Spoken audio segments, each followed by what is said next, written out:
Developers have been punishing cheaters and hackers since the dawn of gaming, but sometimes developers take punishment to the next level by coding it directly into their game. AI can not only catch more cheaters than developers could themselves, but AI can punish cheaters in hilarious ways. As games grow more complex, so too do the hackers and cheaters, and developers are increasingly creative with how they punish wrongdoers. Today, we're here to take a look at the most ingenious ways developers in modern times turn their games against players who try to cheat the system.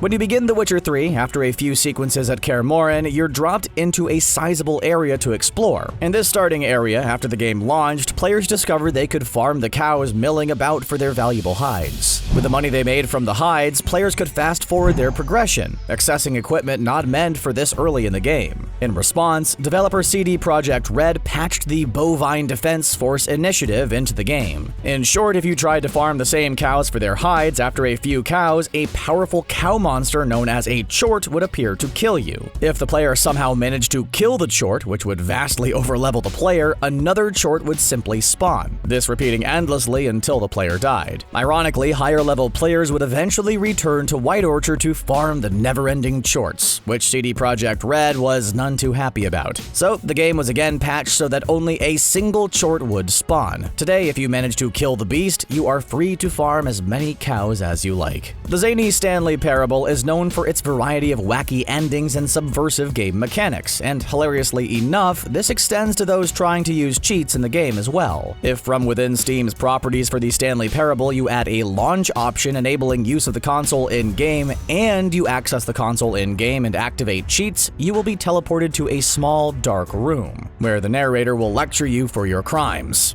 Stanley, this is me being serious.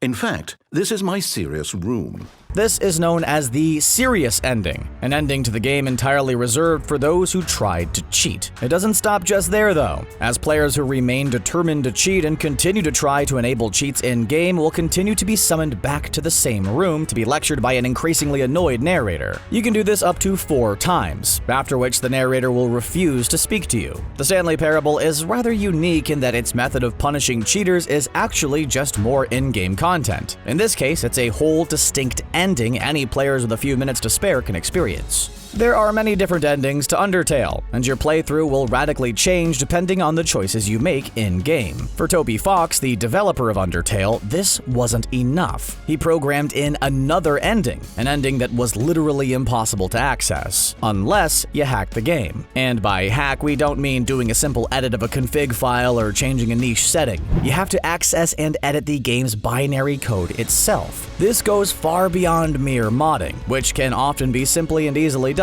by any enterprising player. Players who do hack Undertale, though, will be rewarded with what is known as the Dirty Hacker ending. The ending itself is short and sweet, with just a scene or two before the credits roll. But afterwards, Sans will have some choice words for you about your hacking ways. Ultimately, a unique ending for hackers sounds cool, but all the work you did in-game making choices will be undone by this unsatisfying conclusion, warning any would-be hackers not to bother. Though the Pokemon Go craze is far from its height today, over the course of the game's lifetime, there have been hundreds of millions of players. It only stands to reason some of these players would try and cheat the game to show off to their friends or simply prove that they could. This was indeed the case. As with Pokemon Go's popularity, came with it a deluge of cheaters. As an entirely multiplayer experience, Pokemon Go just doesn't work if players around you are exploiting the system. So Niantic, the developer of Pokemon Go, took a strong stance against all kinds of cheating and hacking. So simply banning offending players eventually wasn't enough. Niantic designed a system where players caught cheating would be quietly placed into an alternate build of the game, where rare monsters would no longer spawn. Cheaters would be subjected to endless Rattatas appearing with not much else, turning the game into a boring, endless grind.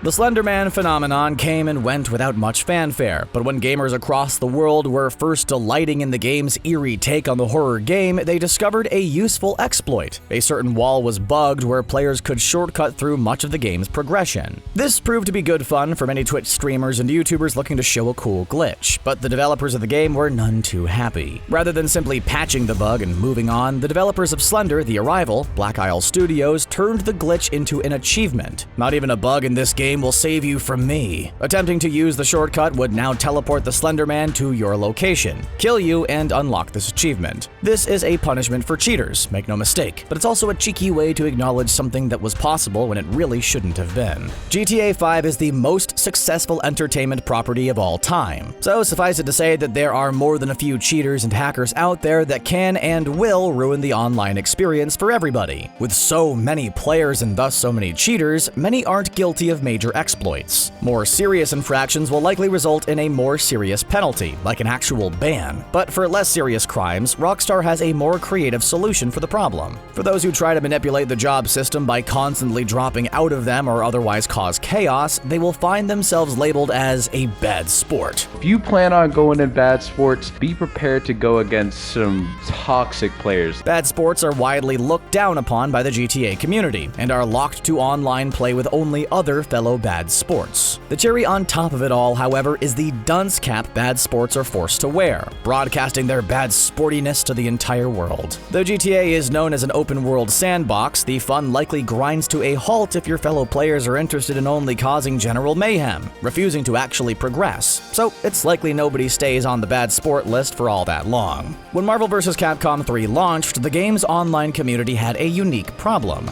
rage quitters. People were constantly ending matches before they had a chance to be completed, so the developers decided to address the problem not by adding in a karma system or banning offending players, but instead by matchmaking rage quitters exclusively against other rage quitters. This is exactly as hilarious as it sounds. Players who had grown accustomed to leaving matches before they lost would soon find that their opponents would be trying to pull the same trick on them. Matches would quickly descend into a who'll quit first dynamic, though the system wasn't perfect. Players with unstable internet connections might be labeled as rage quitters by no fault of their own, but if you did play honorably and your opponent did happen to quit, that still counted as a win for you. While Max Payne 3 wasn't known for its multiplayer, the multiplayer experience was known for its rather unique Matrix-style slow-mo shooting, so many who picked up the game at least gave it a go. With the influx of players, though, came cheaters as well. Hackers with invincibility, infinite adrenaline, or scoreboard cheats suddenly began filling Max Payne 3's servers.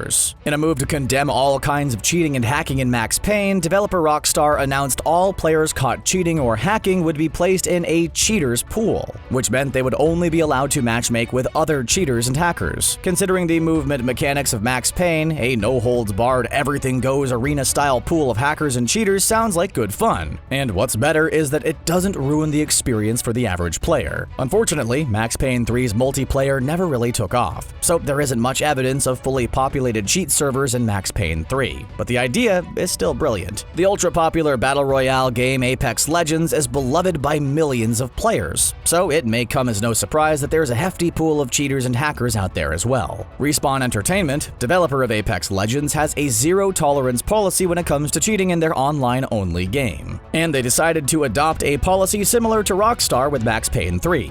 Cheaters and hackers in Apex Legends are programmed to be match-made only with each other, so other players can be spared any shenanigans. Though a battle royale game where every player is willing to hack or cheat does sound enormously entertaining, and maybe Respawn's method of punishing cheaters will make for good fun on Twitch, Respawn isn't hesitant when it comes to adding players to their own version of the cheaters pool, as even if you don't cheat yourself, partying up with a cheater will get you stuck in the cheaters pool. Fans of Tycoon games were thrilled by the idea of a game development Tycoon game as soon as the project was announced. It seeming like a natural fit for the genre. What also may seem like a natural fit for the genre is piracy. But the story's a little different for Greenheart Games, the developers of game Dev Tycoon. As soon as the game was released, the developers at Greenheart uploaded a cracked version of the game to a torrent sharing site, mimicking the usual format of cracked games that quickly are uploaded after a title's release. The game for the first few hours even plays normally, but eventually players of the cracked version of game Dev Tycoon will see a sales report pop up alerting them that pirates have started downloading their games illegally. Soon funds will dwindle to zero as players are unable to profit off of their games, while pirates enjoy their products for free. Game Dev Tycoon has the rare opportunity to give pirates a taste of their own medicine. While clever, to what extent this measure actually curbed piracy is unknown.